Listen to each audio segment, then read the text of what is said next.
Justement, à l'université, si je suis bien informé, vous êtes responsable du DAEU, du diplôme d'accès aux études universitaires.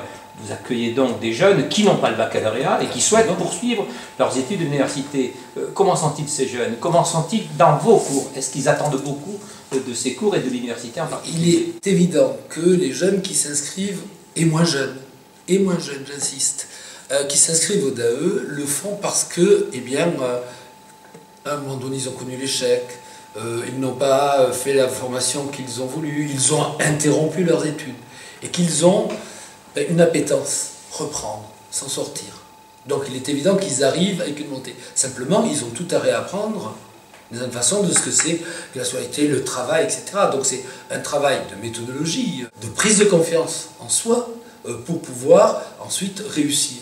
Mais ensuite, quand on regarde les réussites, les voies, on a des gens, et je connais des gens qui sont devenus enseignants, qui auraient dit autrefois, et quel discours ils ont entendu. Donc un certain nombre d'enseignants qui sont d'excellents enseignants sont passés par le DAE. D'autres, j'ai des cas de majors de Sciences Po ou autres grandes écoles.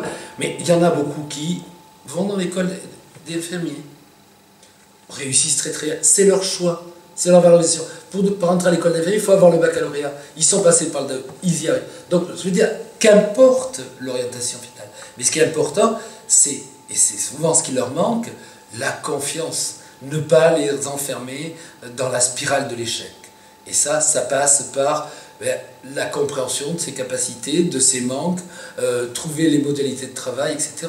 Et ce sont en général, et c'est pour ça que c'est pour moi un plaisir de m'occuper et d'enseigner depuis des années dans cette formation, parce que c'est un public très différent, qui a connu un certain nombre d'aléas dans la vie, et pour qui les études ont un sens. Eh bien, je crois que fondamentalement, si l'école veut réussir, il faut qu'elle arrive à donner un sens aux études pour chaque jeune.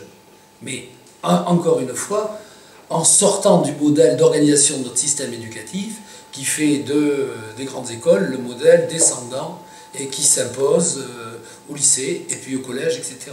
Alors qu'il faudrait au contraire un modèle progressif.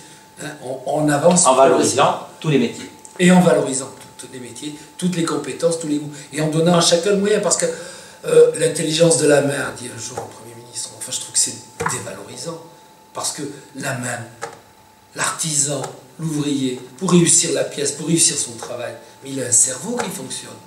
Donc il n'y a pas le cerveau de l'intellectuel qui aime l'abstraction, qui s'y complaît, et puis la main qui deviendrait... Non, c'est le même cerveau qui fonctionne. Et son intelligence est tout aussi grande. Et charpentier qui est obligé de calculer comment les longueurs, les forces, etc. pour réussir sa charpente, il fait fonctionner son cerveau autant que le mathématicien ou que Madame de Romilly qui nous disait que hors du latin, il n'y avait pas de solution. Merci beaucoup, Je vous en prie. Monsieur Georges Dupont-Laïc.